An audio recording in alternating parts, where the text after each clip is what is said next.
Hello and welcome to this round 6 here at GP Sydney.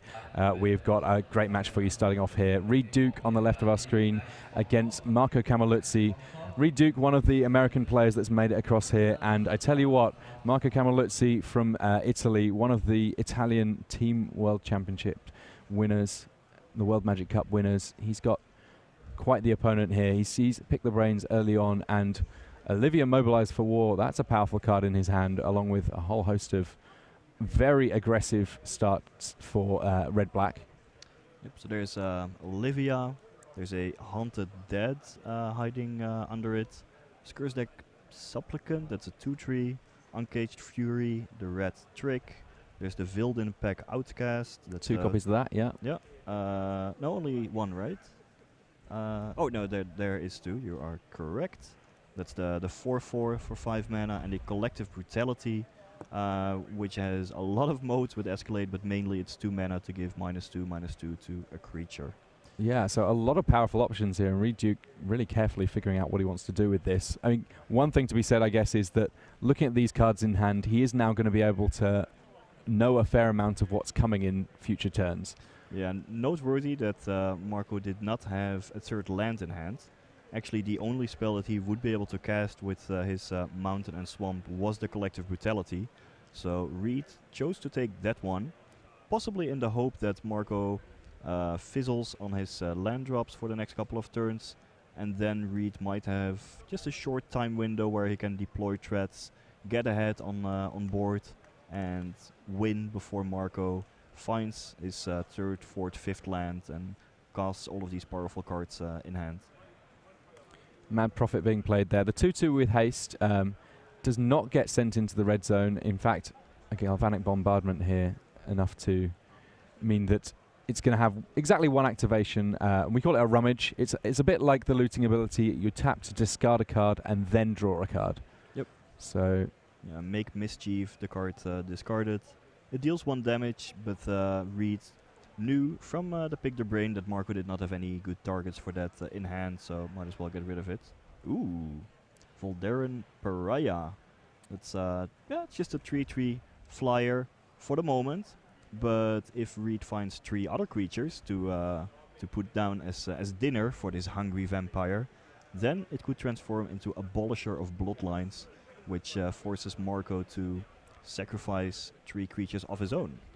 yeah, it's kind of an interesting one. Normally, this is the sort of rare that you see deployed a little bit later in the game when both players have kind of busy boards, and at that point, it can just be an absolute nightmare. As things stand, though, it does still just attack for a happy amount of damage when there's an otherwise empty board. And Reed could see that the coast is clear. Marco not having drawn a 3rd land yet. Reed at 6 mana here, and this is carnage. Well, I do love that Marco discarded the Haunting Dead. It has an ability that says, well, discard 2 cards and pay 2 mana. You can return it from the battlefield to the graveyard. So even though Marco is missing his land drops, he made the best out of his natural discard step in order to be able to still, well, ultimately use his mana and get a 2/2 and a 1/1 flyer on the battlefield. Yeah, Marco getting in the little hit there with a Spirit, and here's Olivia mobilized for war. There was the 3rd land coming. There weren't too many land drops missed, but at this point, if you miss land drops once you've already got 4 or 5 lands, you'd barely even notice. When you've only got 2, that's kind of a problem. Olivia mobilized for war. It may be too little too late from her. Yeah, it's all gonna come down to what Reed can muster. Looks like there is going to be a removal spell. That is why he is tapping the Turmoil Alchemist before casting something. Yep. No more Olivia. Went down in a Fiery Temper. Yeah, Fiery Temper, a premium removal spell from Shadows over Innistrad, clearing the path, letting that Pariah swing in. So to recap the information that Reed still had from his early Pick the Brain, Reed knows that Marco has Skursdeck Supplicant, Uncaged Fury, and 2 copies of Vilden Pack Outcast in hand, and 1 unknown card at the moment. And the Outcasts actually got discarded to bring back the dead. So in fact, there's a couple more unknown cards. Yeah. I mean, we can see there that Good point. it looks like there's been a little bit more removal drawn by Marco Camilluzzi, but not the lands to be able to cast it. Down to just 6 life on attacks here, an extra 1 damage just immediately being threatened by that Thermo Alchemist.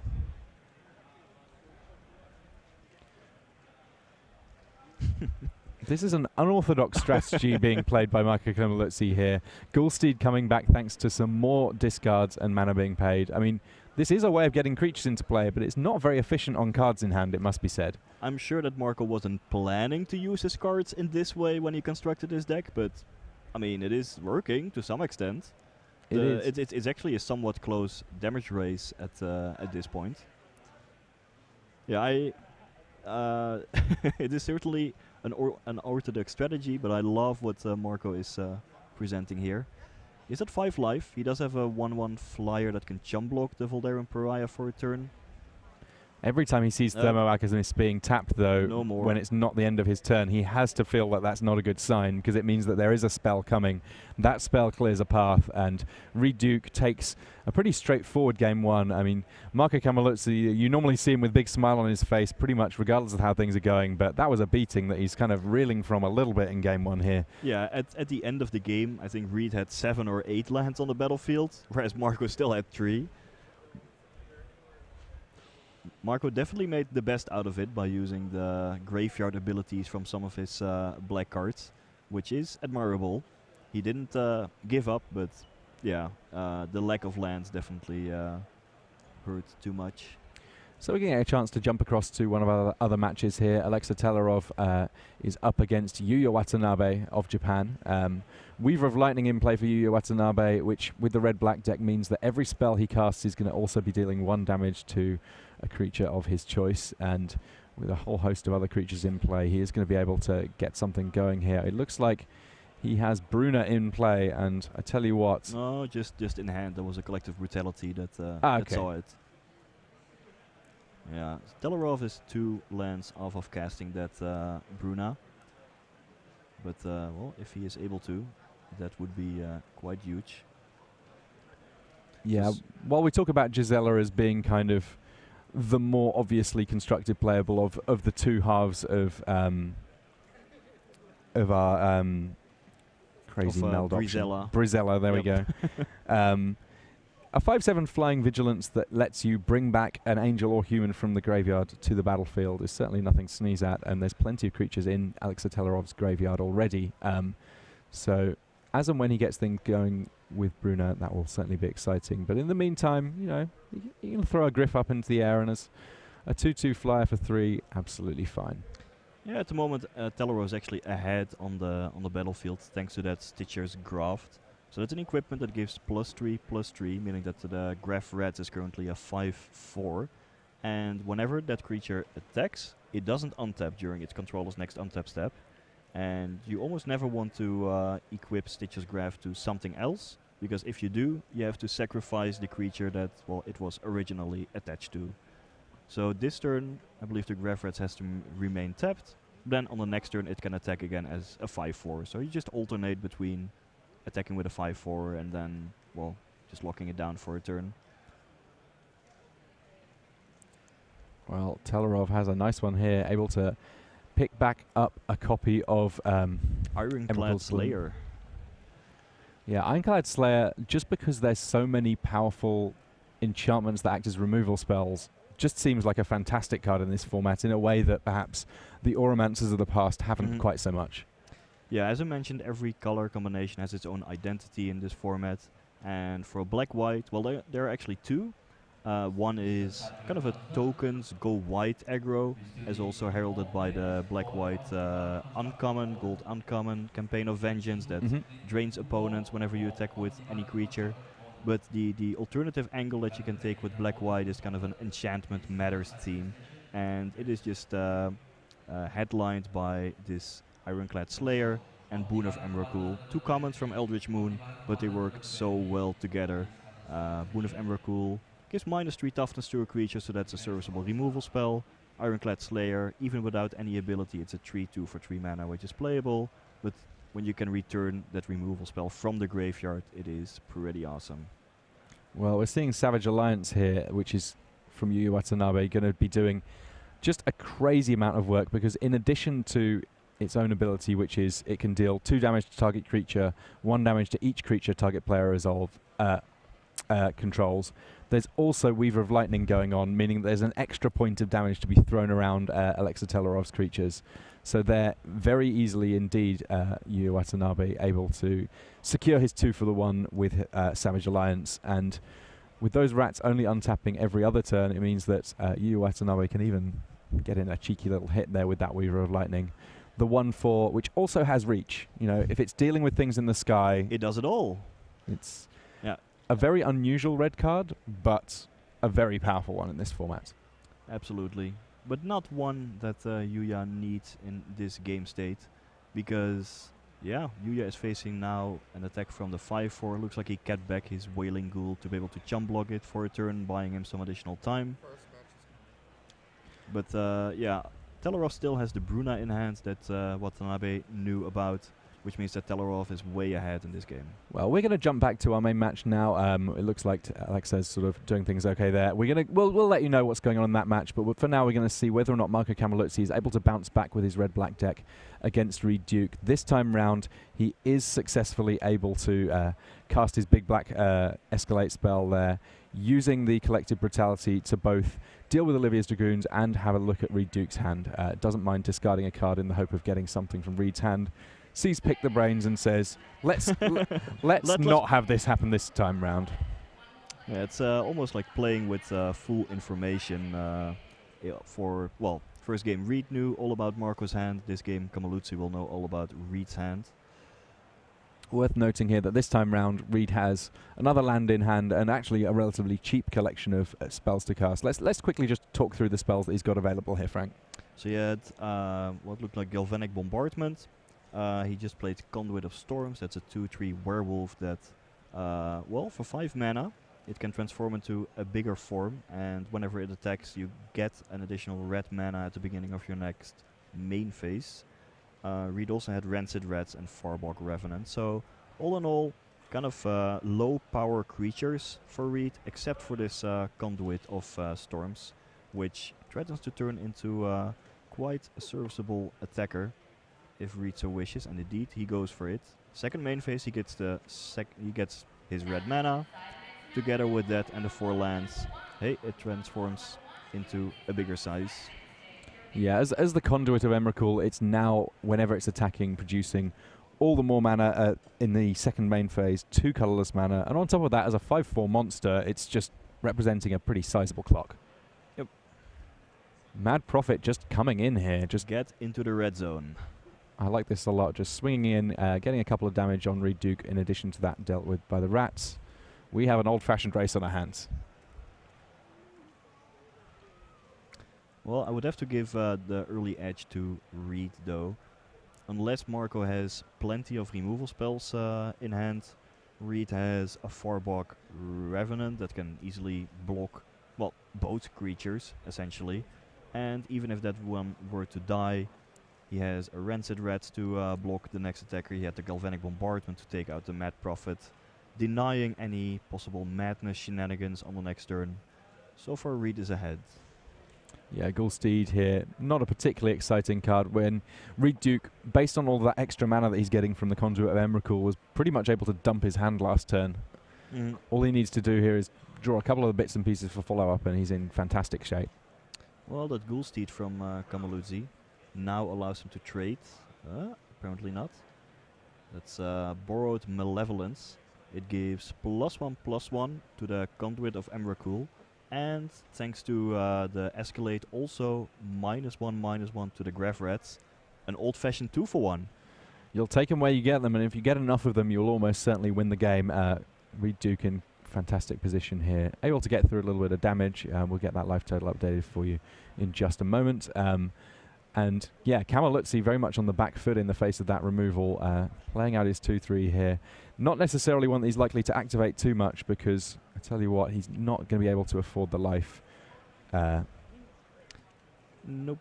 Although it is at worst a madness outlet if he so desires, but actually Marco values his life total too much. He's like, well, I really can't take that 5 damage from that Conduit of Emrakul. I need to protect my life total here, and I'll just jump block. Yeah, Skizdag Supplicant, it's kind of just, there. When you're ahead, it can burn people out. Other times, yeah, just a body. Again, the mana from the Conduit allowing Reed to put 2 creatures on the battlefield here. Yeah, this wasn't a very close game as it was. Yeah, Reed Duke picking up another win there. This round 6, they came into it, each of them at 4-1. They picked up a single loss. Marco Camilluzzi now, though, at 4-2. He's going to have to make sure that he pretty much wins out here. X and 3, you can make day 2, but if you're looking to make top 8, then having 3 losses on day 1, not exactly where you want to be. So a bit of work to do there for the Italian, but congratulations to Reed Duke advancing to 5-1, and that, a big set of plays for him. Yeah, the big card in this game, at least for me, was the Conduit of Storms. I love these werewolves that allow you to put creatures on the early part of your mana curve, so that you can kind of be sure to hit your 3-drop or your 4-drop and get ahead on board early on, but that have this ability to turn into bigger monsters later on when you have too many lands.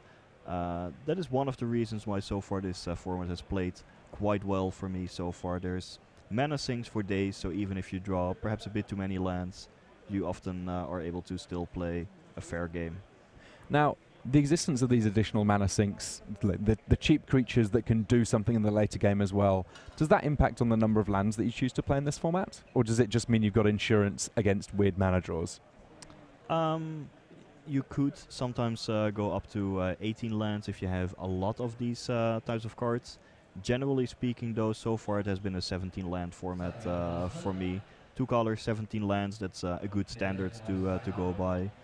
Perhaps in Seal Deck, if you want to splash a 3rd color and you have a lot of late game cards or mana sinks, going up to 18 is perfectly fine. Sometimes you even may want to board in an additional land, an 18th land, when you are on the play, because then you have 1 fewer draw step to find your mana base. But apart from that, 17 lands is still the standard to go with. So it looks like Alexa Tellaroff was able to pick up the first game here against Yuya Watanabe. We'll just give you a bit of a background on these two players. Watanabe, he's currently just trailing in terms of the Player of the Year race, but he's had plenty of success over the years in terms of that sort of thing. And one of the players that's almost certainly going to be in great shape when it comes to Hall of Fame voting, which there'll be announcements about soon enough. On the other side of things, Alexa Tellaroff from Serbia, he is the champion of GP Madrid in 2015, also top-rated GP Vienna in 2014, but he recently flew to Pittsburgh from Serbia in order to qualify for this Pro Tour and to get back on Team Eureka. Successfully did both, and that means that he's sort of got every opportunity to turn that experience into something more at the Pro Tour next weekend, but also, the Brucey bonus GP right before the Pro Tour that he's able to come along to, where, up a game against you, Watanabe, nice place to be. Yeah, Team Eureka is also the team that I personally am preparing with for the upcoming Pro Tour, and we certainly weren't expecting Alexa to qualify for this one. He had a chance at a European Grand Prix to pick up the required number of pro points to be able to qualify for Grand Prix Sydney. He didn't, so we're all like, well, too bad, Alexa. Well, would have liked to see you qualify, but unfortunately, yeah, you are not invited to Pro Tour Sydney. So then, indeed, taking that flight to all the way to Pittsburgh and making the top 8 there, I believe, or at least picking up enough pro points to get there. That was incredible. So, well, we were just happy to have him back, a valuable member of the team, and well, he now gets to show off and represent his home country, Serbia, at the upcoming Pro Tour in Sydney. So far, like I personally and the rest of the team, we've arrived here last Monday. Just been playing some drafts, testing some standards, trying to find ways to beat Band Company, really, in preparation for the Pro Tour. In a nice house that we found somewhere near the national park next to Sydney. So every morning we're just awoken by all the types of birds that are around in the national park. It's a bit of a remote area, but a perfect location for testing. And Alexa, he's motivated. He wants to do well again, and he's been brewing up some decks, playing a bunch of Magic, and well, also helping out by taking the trash and doing the dishes. Because hey, someone has to do that. The new guy on the team has to. He's not the only one, but there are plenty of people team cleaning. When you have a 15 people team, something even those things are important. Well, it's not quite enough for 2 drafts, so there's always going to be a few people spare to make sure that the house is in good shape. Well, these players drawing their opening hands for this second game here. Looks like quite a bit of land here in Alexa Tellaroff's hand, but that, as we've already noted, this is a format where you can potentially use it at extra mana. Yep. So Alexa has Boon of Emrakul, and 4/4 for 4 mana, and then a Midnight Scavengers, which is a 5 mana card that allows you to return a creature with converted mana cost 3 or less from the graveyard. Alexa has none of that yet, but we may be in for a long game. Watanabe, meanwhile, 3 different lands on the first 3 turns and a Weaver of Lightning. Every spell that he casts from here on out will be able to deal damage to opposing creatures, but that Scarecrow from Alexa Tellaroff with 4 toughness is going to be a difficult one to deal with in terms of just one spell. Watanabe there just throwing down the werewolf in order to be able to make sure that he's got a reasonable set of blockers. And if you had to pick out a blocker, this one of the better ones in the format, because it can block twice. Absolutely it can. Yeah, that one there, the Tangleclaw Werewolf, a 2/4 for 4. So not incredible stats, but certainly not the worst. But with 4 toughness and be able to block 2 creatures, a great way of staving off the really quick beats in the format.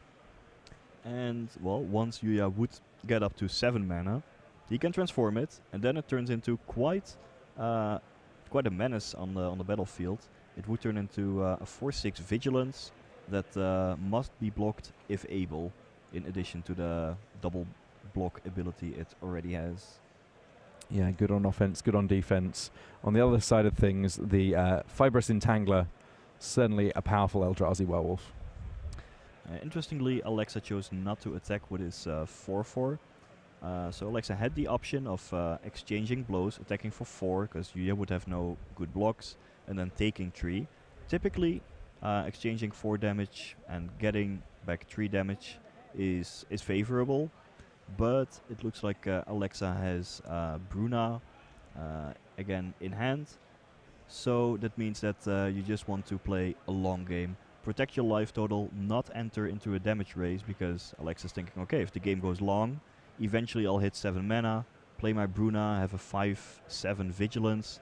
That will take over the game by itself. So if I can just stabilize until that point, I'm gonna be fine. So that's why likely Alexa is not willing to exchange blows yet. Of course, the guy's Field Scarecrow he has in play means that if you wanted to cast Bruna right now, she would cost even more mana. It does make all of your other creatures cost 1 more. The Scarecrow, though, a very exciting body itself, a 4/4 for 4. Kind of where you want to be, and if you did happen to be the Reaper King deck in Commander, you've got a few extra Scarecrows to add to the pile. Yeah, it does mean that the Bruna indeed costs 8 mana, because all your creatures cost 1 more. Oh well, that's just the way it is. Yeah, and ultimately, I think that Alexa will be looking to extract a bit more value from it, wait until he's got some creatures in the graveyard to bring back with Bruna. So 1 more land for Yuya, and he will be able to turn his Tangleclaw Werewolf into the Fibrous Entangler. The 4/6 Vigilance that must be blocked, if able. Now, if that were to happen, Alexa can always block with his 4/4 and then shoot 2 more damage to it to trade. So Alexa, as long as he keeps 3 mana up, is not too scared of that yet. Yeah, we've got a bit of a staring contest going on in this game. Neither player really looking to commit too much to the red zone. Ooh. Something is happening. So if I look in Alexa's hand, I believe I see an Open the Armory in there. The card that allows you to search for an equipment or an enchantment. I would have to guess that Alexa has Choking Restraints in his deck. The white, say pacifism type card from Eldritch Moon indeed, and that is what he gets. Yeah, the presence of Choking Restraints in the format has upped Open the Armory quite a bit in my card valuation.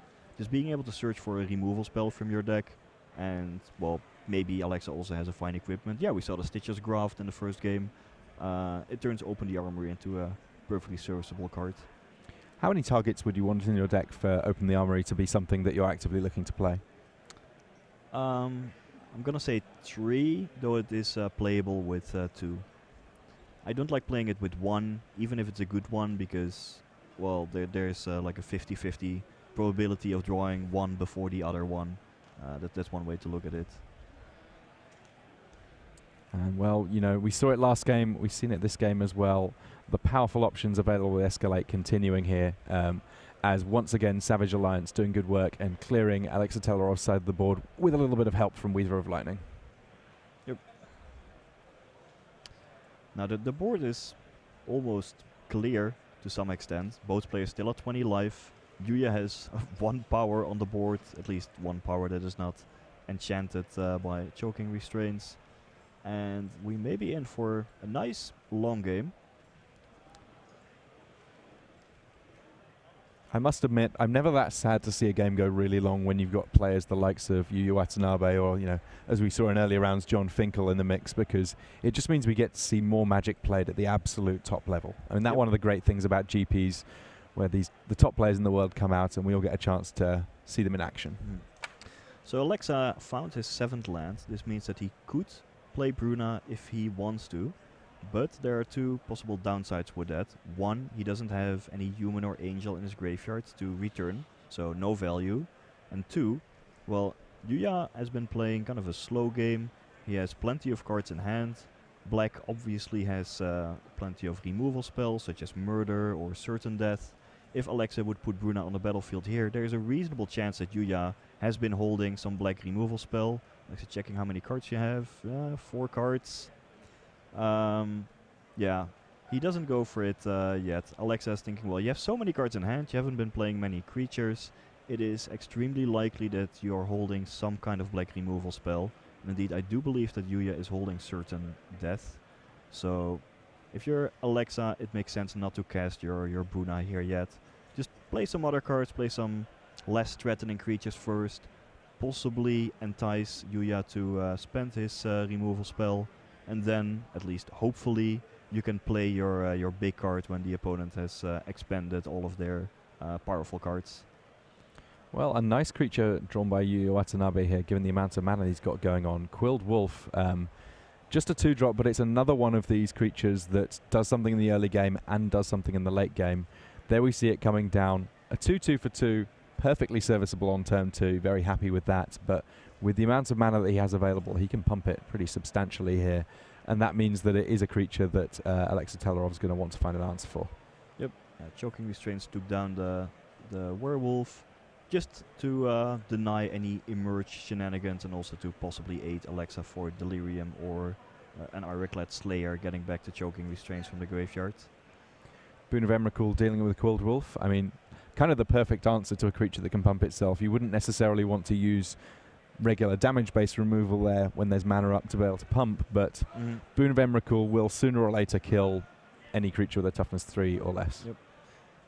Yeah, Alexa's happy to take the hits from the Weaver of Lightning, still at a high life total. The 1 damage per turn doesn't matter that much. There's a Moldgrove Scavenger, and there's Artifact, Instant, and Creature. So no Delirium yet, just an 0-4 for the moment. This is just Alexa has the 2 Gravedigger-style cards in his hand that would allow him to return some creature from the graveyard. But he's just biding his time. Not willing to commit anything to the battlefield, not willing to offer his Bruna for a black removal spell, not without getting any value. Alexa's taking his time, really patiently. Meanwhile, Midnight Scavenger is coming along from Yuya Watanabe, and with Quilled Wolf to fetch back, that makes a perfect sense. He has actually got a good target to return. Returns it, immediately plays it, and still has 4 mana up. Both these players with lots of lands in play, but it's not as if I would describe them as flooded in quite the same way that you see with some players. Both these players have cards in hand. They're just being quite cagey about playing them because they respect the power of removal that might be available to yeah, they're effectively just dancing around each other. Of course, the Quilled Wolf does demand a response from Alexa because it is just so big. And that Midnight Scavengers on Yuya's side of the battlefield also prompted a play from Tellaroff. Yuya, he's feeling like he wants to get in there. Of course, That's a sorcery into the graveyard, so that turns on Delirium for Mold Grab Scavenger, also certain that drains the opponent for 2, so this is quite a life swing. Yeah. Now Alexa has to do something. There was a brief life swing in the other direction thanks to certain death from Tellaroff, but that's soon dealt with on the other side by Watanabe. Takes Tellaroff down to 7 with these attacks, and is that a swing and a miss? Yep, Courageous Outrider, you get to look for... Oh wow. You get to look for a human in the top 4, but he missed. But there's Bruna. Bruna comes along, brings back Midnight Scavengers, who have twice now failed to get a creature back from the graveyard. But yeah, as a human rogue, completely fine to get back with Bruna. And if there are some rats in Alexa Tellaroff's deck, then next turn he could potentially be threatening all sorts of damage. This is precisely the moment that Tellaroff has been waiting for since turn 7, effectively. Finally, Yuya Watanabe spent his certain death from his hand that Tellaroff was kind of expecting all game long. And now he's like, okay, this is the moment. I can deploy my Bruna now, in the hope that Watanabe does not have another removal spell for it. If Watanabe indeed does not, then that 5/7 Flying Vigilance, well, it's currently just towering over the battlefield. It can take down the game by itself. Doesn't look like Watanabe has many great attacks as the board stands currently, because Tellaroff has a 3/4 blocker that can get in front of, well, all of Watanabe's creatures, not to mention the Bruna. So Watanabe better have some good tricks in hand. He has Inner Struggle, it looks like. That will force a creature to deal damage to itself. So that might take down Bruna if Bruna decides to block. In that case, you may want to attack with all of his creatures to at least entice that block by the Bruna.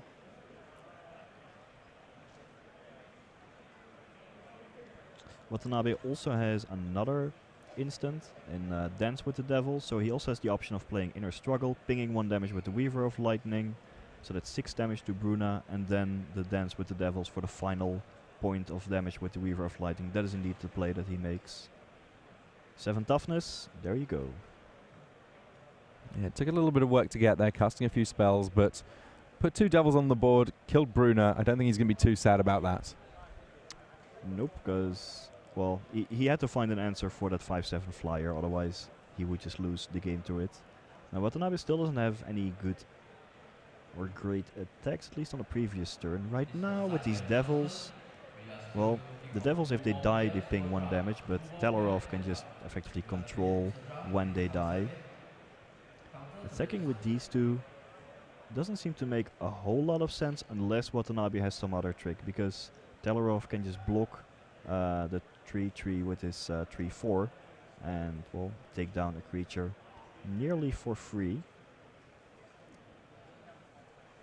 Yeah, Watanabe here representing something. Manages to get some damage through with the Moldrath Monstrosity. Yeah, I would expect Scavenger, sorry. Some instant or sorcery that deals the final point of damage with the Weaver of Lightning. And indeed, rise from the grave. I'll take your Bruna. Wow, the tables have turned. Now, worth noting that with Bruna, it's a cast trigger to get cards back from the graveyard. So casting Rise from the Grave on Bruna doesn't in turn start a chain of creatures coming out the graveyard, never to end. But I don't think he's going to mind too much, because while there is Thalia Heretic Cathar from Alexa Tellaroff, that Bruna, she seemed so great when she was on Alexa's side of the board, suddenly does not look quite as exciting for him. Yeah, Tellaroff is forced to chum block with his Dawngryph, and even then Watanabe could send in some more creatures. Tellaroff effectively has to find an answer to the Bruna on his next turn, and additionally, yeah, find a way to deal with all of Watanabe's other creatures. I don't think it will be easy for Tellaroff to get out of this scenario. Yeah, those devils. This is the stage in the game where they get kind of frustrating, because you don't want to block them, but equally you can't afford to not block them because your life total's that low. And first strike from Thalia means that there's a point before regular damage is dealt where an appropriate spell is able to finish off Thalia. Alexa Tellaroff dropping to just 3 life here, and you will note that only 1 player has creatures on their side of the battlefield. That is not Alexa Tellaroff. It's looking, yep, we are going to be going to a game 3 here as Yu Watanabe squares things up. In each game, Bruna's been a big deal, but for a different player. Yeah, I loved watching this match. It took many turns, but it was a case where both players kind of knew what was going on in the beginning, with Tellaroff sitting there with like multiple cards in hand that he could cast, right? The Midnight Scavengers, as well as the Bruna, but he chose not to, saying, well, I'm under no pressure, I'll just take the 1 point a turn from the Reaver of Lightning, and I'll wait with my Bruna until I have somehow maneuvered the game into a situation where my opponent has spent, well, at least one hard removal spell from their hand. And, well, that is how it went down. As it turned out, well, Watanabe had another removal spell for the Bruna, and then just turned the tables. Rise from the Tides, taking it over. But Rise from the Grave. Oh yes, Rise from the Tides is a different card. In a different color. Would have also been good in this game, though not as good as Bruna. Yeah, as it turns out, I mean that's one of the things with Rise from the Grave. It's kind of an expensive way of getting creatures out of the graveyard. In general, those sorts of reanimation effects, they've made them a little bit pricier just because it means that when you get a creature into the graveyard and then bring it back, it doesn't feel like you're sort of cheating too much on costs. But Rise from the Grave does let you get creatures from your opponent's graveyard as well, and that's exactly what Yu Watanabe was leveraging. Makes it a bit difficult to work out exactly how good that sorcery is in your deck. Sometimes it will be getting back a relatively unexciting creature, other times it will be getting back a massive game-winning bomb, but it is the type of card that is better, a little bit better in sealed than in draft, in my view, because in sealed deck players have access to a slightly higher amount of first pick quality cards. Right, you get to open 6 boosters rather than just 3. This means that the density of bomb creatures in either player's deck tend to be a bit higher, and those are the types of decks against which Rise from the Tides is a slightly higher value, as we just saw in this game.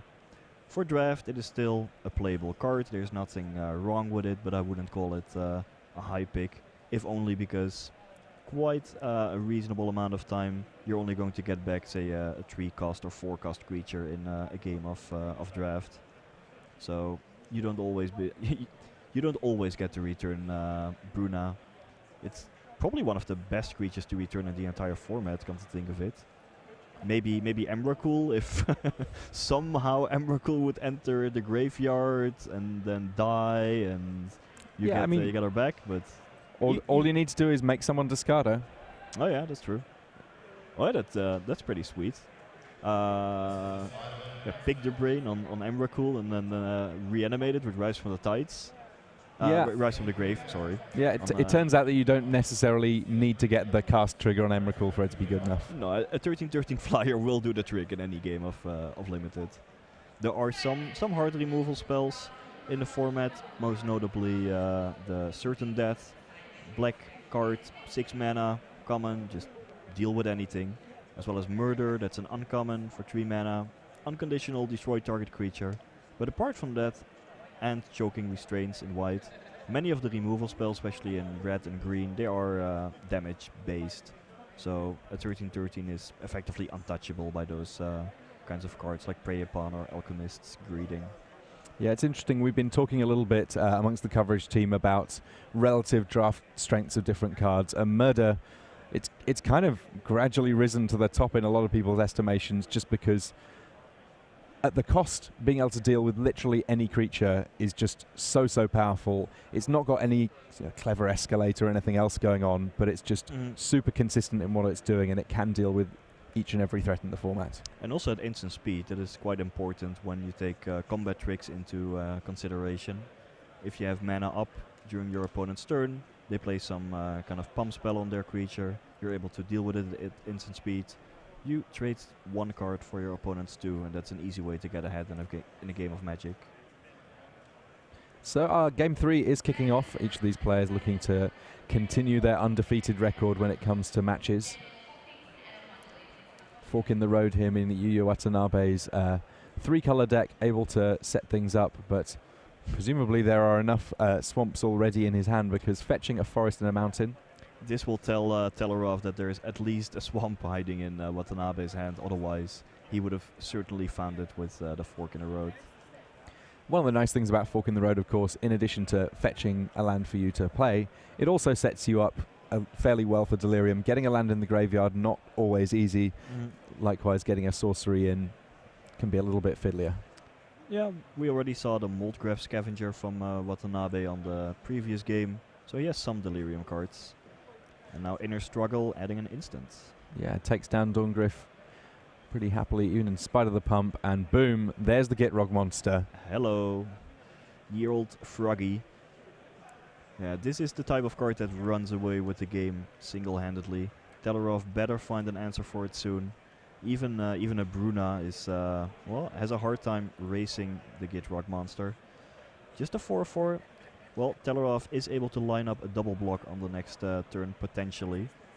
The Gitrog monster does have Death Touch, so if Watanabe has nothing at all and he would attack, then he would trade for both of Tellaroff's creatures. But given that the Gitrog monster allows you to draw an additional card on each of your turns, as long as you still have some lands in hand, I don't think Watanabe wants to even offer up that trade. That Gitrog monster is more important than the 2 creatures on Tellaroff's side of the board. Yeah, he's got a big threat on the board that's much of the removal in the format is going to struggle to deal with what the Gitrog monster has going on. It's not a creature where simply stopping it from attacking and blocking is going to be good enough. It's not a creature that has a low enough toughness that you're going to be able to deal with it with regular damage or indeed with Boon of Emrakul from the get-go. So, yeah, very much the most important card on the battlefield right now. And, yeah, these choking restraints, for now, they just kind of slow things down, but we will be seeing Alexa Tellaroff at some point paying 5 mana if he can and sacrificing those restraints to completely deal with that Gitrog monster. I would have to imagine, because you can't just let Yuya draw additional cards turn after turn. Then again, Yuya missed a land drop here, so Tellaroff knows that Watanabe has all spells in hand. This makes the Gitrog monster, at least the ability of the Gitrog monster, slightly less important, though still kind of valuable. I tell you what, though, if you're looking for other ways of drawing cards, Crypt Breaker, which was one of the plays there from Yu Watanabe, not the worst. Just a 1/1 for 1, but a 1/1 for 1. It's another one of these creatures that can do something in the mid to late game because you can pay to tap and discard a card to make a zombie, and if you tap 3 zombies, pay a life, you get to draw a card. So it takes a bit of time to get going, but once it does get going, I mean, it's been referred to as the pack rat in as much as it's one card that can represent a plan all on its lonesome. Yep. Now the plan of Tellaroff, at least here looking at his hand, is to rely on that Boon of Emrakul. I believe Tellaroff has 2 copies of Ironclad Slayer in hand, the new type of Auramancer that allows you to return an aura or equipment from your graveyard back to your hand. So Tellaroff took down the, would be currently a 4/4 Gnarlwood, 3/3 Gnarlwood Dryad with the Boon of Emrakul. On the next turn, if Tellaroff finds a land, he could play the Ironclad Slayer, get back the Boon, then kill possibly Crypt Breaker. The turn after, maybe spend his mana to exile the Gitrog monster with Choking Restraint. So if Tellaroff wants to and has enough time, that's the most important thing, he may have the tools to stabilize this game, but time is not something that Watanabe is fond of dishing out. He keeps adding to the battlefield. Yeah, he dished out some beats there with Brazen Wolves that traded with the Nearheath captain. Then Midnight Scavengers getting back that Dryad and replaying it. A nice series of plays for you, Watanabe. But Tellaroff here, effectively tapping 6 here for Ironclad Slayer, getting back an enchantment to recast. Immediately dealing with the Dryad once more. Technically speaking, that Boon of Emrakul did briefly make it out to the graveyard, but right back in there as it kills off the 3/3 once more. Yep. There's Galvanic Bombardment on the Ironclad Slayer. Just not able to keep creatures on the battle here, Alexa Tellaroff. Just some good sequencing by Watanabe there. Tapping the mountain for mana, sacrificing into the Gitrog monster, drawing a card, and then with the mana still in his mana pool, playing the Galvanic Bombardment, just making the most out of every tool that he has. Active player finish your turn, and you have Another copy of Ironclad Slayer here. Grip Breaker looks to be the target. Briefly making a 2-2 zombie before it will ultimately disappear. Ooh, and discard a land, so the Gitrog monster still triggers. Oh, I like that a lot. Yeah, because the Gitrog monster, it doesn't care where the land has come from when it goes to the graveyard. Anytime a land goes to the graveyard, that's a card draw. So yeah, a nice play there from Yu Yu Watanabe. Yeah, that Choking Restraints is no murder. That ability from the Gitrog monster still hugely relevant.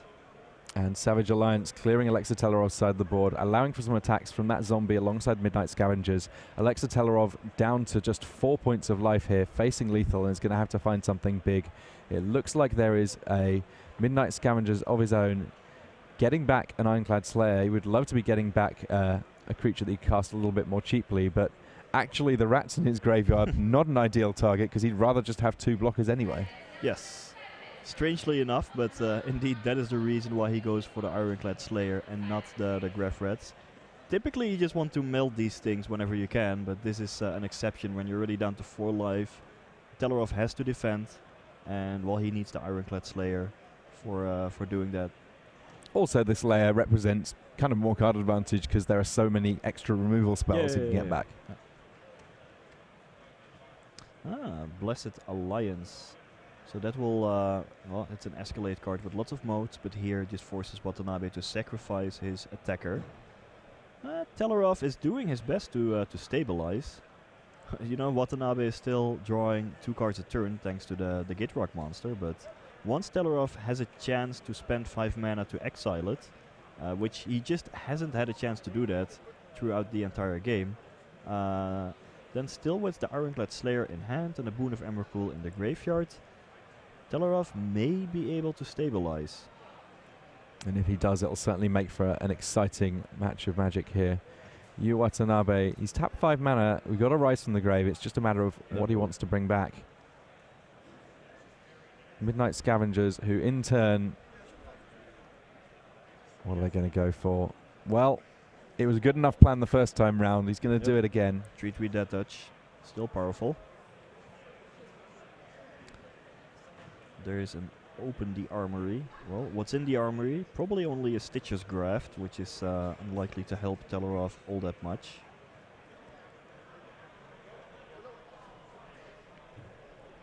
So Ironclad Slayer getting back Boon of Emrakul, which again gets cast very briefly, getting it out in the graveyard, recasting it to kill off Midnight Scavengers on the other side of the battlefield.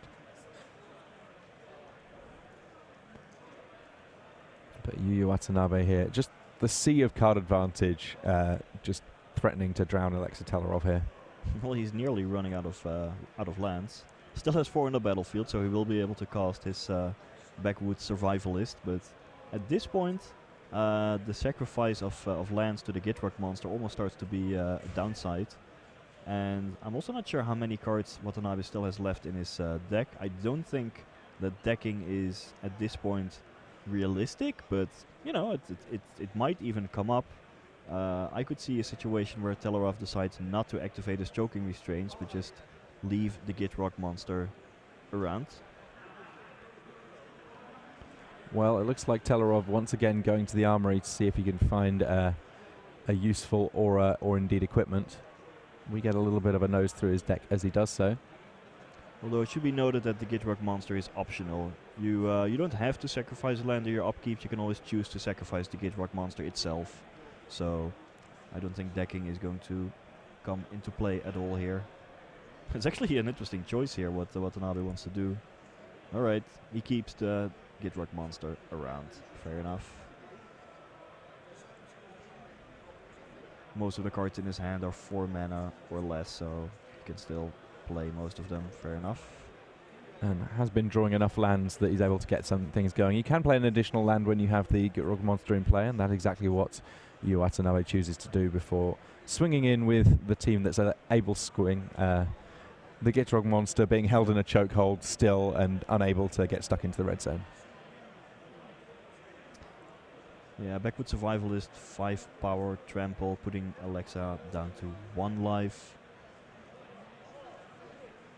And I believe Watanabe also has the Dance with the Devils in hand that is gonna set up 2 lethal creatures. Lethal attackers, and even if they die, they would ping Tellaroff down to 1 or to 0 life rather. So that'll do it. Yep, Yuya Watanabe advancing to 6-0. Some big names still undefeated in this tournament here at GP Sydney. 6 wins, of course, means that Yuya Watanabe is now a lock to be playing on Sunday. Not necessarily a massive surprise to see one of the top players in the game once again locking up another Sunday's play. He will want to be keeping on winning, though, because 6 and 3, not really where you want to be if you're going to be planning on making top 8 in any of these GPs. 3 more rounds to go here on day 1, though, and we're going to have plenty more magic to be able to share with you soon enough. But that is the end of our round 6 here. We will take care and we'll see you very soon.